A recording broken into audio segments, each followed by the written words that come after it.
What if I told you the way you've been pleasuring yourself might be the very reason your sex life is falling apart?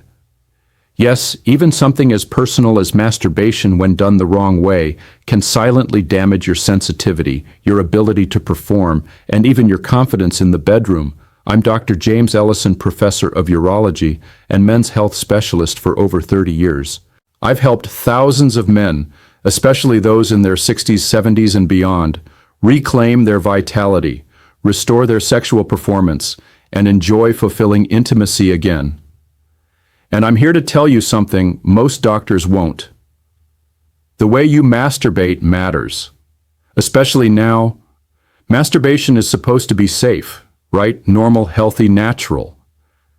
And it is, but there's a hidden danger. Most men don't realize until it's too late, in fact.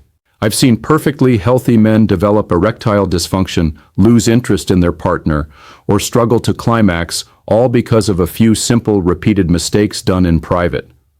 What's even worse, these habits are often picked up early in life, carried for decades, and by the time you're in your 60s, your brain and body are so conditioned, you don't even realize the damage has already been done. In this video, I'll walk you through the 5 most common masturbation mistakes that could be wrecking your sex life. And more importantly, I'll show you exactly how to fix them. Whether you're dealing with a weak erection, trouble finishing, or you just don't feel as aroused anymore, this could be the missing link to restoring that part of yourself. These are not theories, they come from real science, clinical experience, and conversations with men, just like you. One of these habits is so common, I'd bet 9 out of 10 men do it without even thinking. Yet it can numb your sensitivity and train your brain to fail during real intimacy. We'll talk about that and 4 others you've probably never considered. So stay with me, you need to hear this. Especially now. Your sex life isn't over. But you may need to unlearn what's been holding you back before we get started. If you haven't subscribed yet, go ahead and click that button and tap the bell icon so you don't miss any more honest, no-nonsense health advice, made especially for men like you. If you find this video helpful, type yes in the comments. If not, type no. I read every response, and your feedback helps me create better content that truly supports your health and well-being. Let's begin with one of the most common and most harmful habits I see in men over 60. It's something you might have done for years without realizing the damage it's caused. I'm talking about what's known as the death grip. And trust me, your body remembers it even. If you don't mistake one, the death grip, too much pressure too often. I've sat across from countless men, good men, husbands, fathers, grandfathers, who've come into my office whispering the same thing.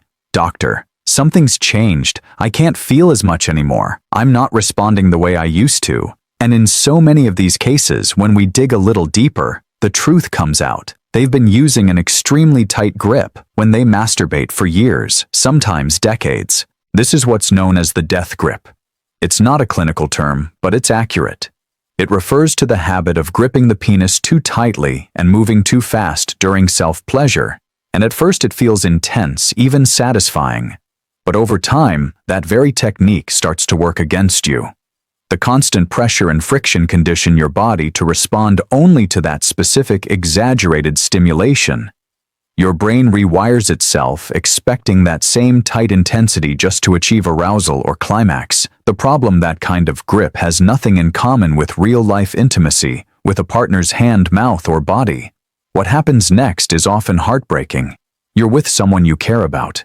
You want to feel that connection, but your body doesn't respond. You can't get as firm, or you struggle to finish. It's not because you're broken, it's because you've trained your body to rely on something unnatural. Worse still, this isn't just about mechanics. It chips away at your confidence. It creates distance in relationships. It makes you avoid sex, not because you don't want it, but because you're afraid you can't deliver, and no one deserves to live like that. Not at any age. If this sounds familiar, I want you to know it's not too late to change. Start by loosening your grip. Use lubricant to reduce friction. Slow down. Explore different sensations. Give your body time to relearn what gentle, realistic pleasure feels like. It won't happen overnight, but with patience, sensitivity can return, and so can confidence. Now, if you're wondering how something so common could cause so much harm, wait until you hear about the second mistake, one that doesn't just affect your body, but actually rewires your brain's entire arousal system.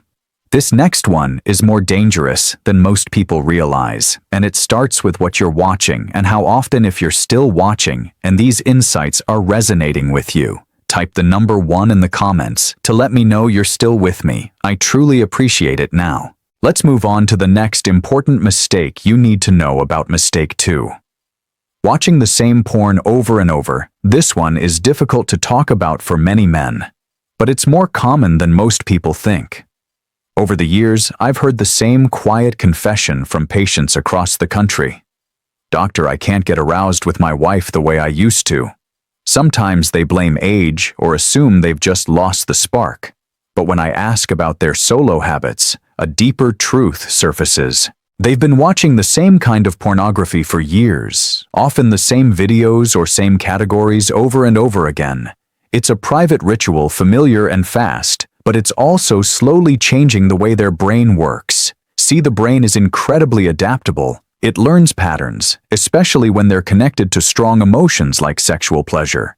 And when the only thing that reliably gets you aroused is an intense, highly edited, unrealistic video, your brain starts to associate that specific type of content with arousal.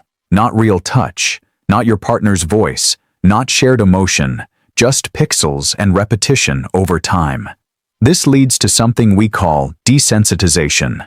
What used to excite you no longer does. You may find yourself needing more extreme or unusual content just to feel the same spark, and tragically, when you're with a real partner, a person who loves you, who wants to connect, you feel numb.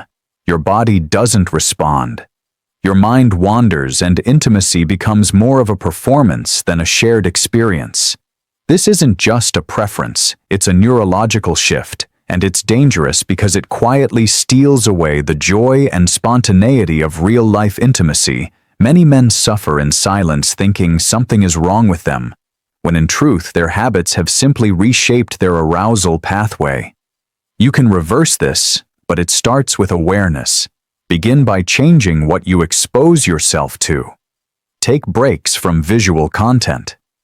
Try reading erotica, using your imagination, or engaging in sensual touch without a screen. If you use porn, vary it better, yet share it with your partner and explore together.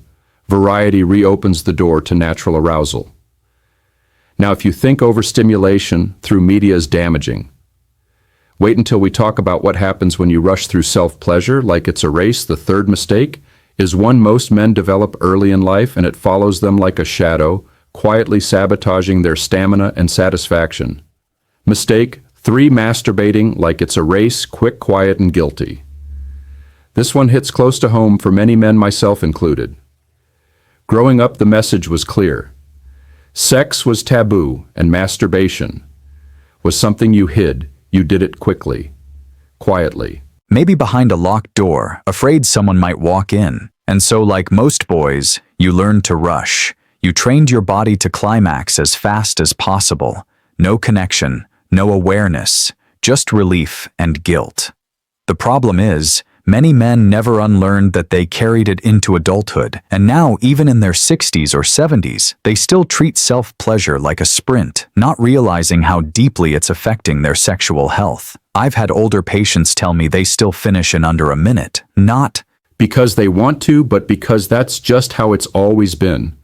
And they wonder why they struggle with premature ejaculation during intimacy. It's not a mystery when you've spent years teaching your body to climax quickly. That's exactly what it will do with or without a partner. The real tragedy is that it also robs you of intimacy.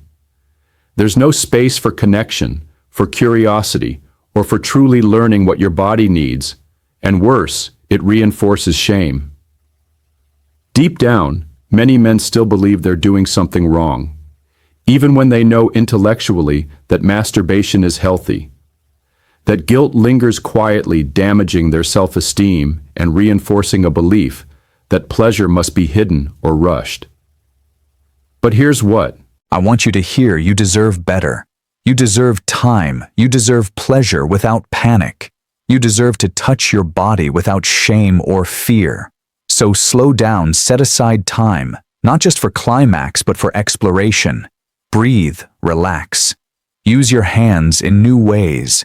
Get curious about what feels good and give yourself permission to enjoy it fully. You're not doing anything wrong. In fact, you're doing something deeply right by reconnecting with your own body in a healthier, more intentional way. And if you think speed is the only silent saboteur, think again. Many men assume the issue lies in the technique, but what they don't realize is that something as simple as what they're using or not using can be causing irritation damage and even long-term sensitivity loss. The fourth mistake is shockingly overlooked, but its effects run deeper than you'd expect if you're still here and finding these insights helpful. Go ahead and type the number 1 in the comments to let me know you're with me.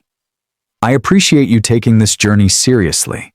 Now let's continue with the fourth mistake that too many men overlook. Mistake 4. Not using lubrication or using the wrong kind. I can't tell you how many times I've had a patient sit across from me describing discomfort or irritation after self-pleasure, thinking it was just part of getting older. When I ask if they're using lubricant, I usually get a blank stare or a shrug followed by, "No, I never really needed it before." And that's exactly the issue. As we age, our bodies change. The skin becomes thinner, more fragile, natural moisture decreases, and yet many men are still treating their bodies like they're 25, using dry hands or worse lotions and products never meant for intimate skin. Here's the truth. Masturbating without lubrication is not only uncomfortable, It can be damaging. The friction causes micro tears in the skin, leading to long-term sensitivity, loss inflammation, and even chronic irritation over time. This can dull the very sensations you're trying to enjoy. Some men try to solve this by using things like petroleum jelly or scented body lotion, but those can clog pores, disrupt the delicate skin around the genitals, and increase the risk of infection or allergic reaction. I've seen it far too often, men unknowingly harming themselves with every session, all because no one ever told them they should be doing it differently. If that's been you, I want you to know there's no shame. You were never taught how to care for your body in this way, but now, you know. And now it's time to change. Use a high-quality, body-safe lubricant. Something that's designed specifically for intimate use. Water-based lubes are great for easy cleanup and safety with condoms.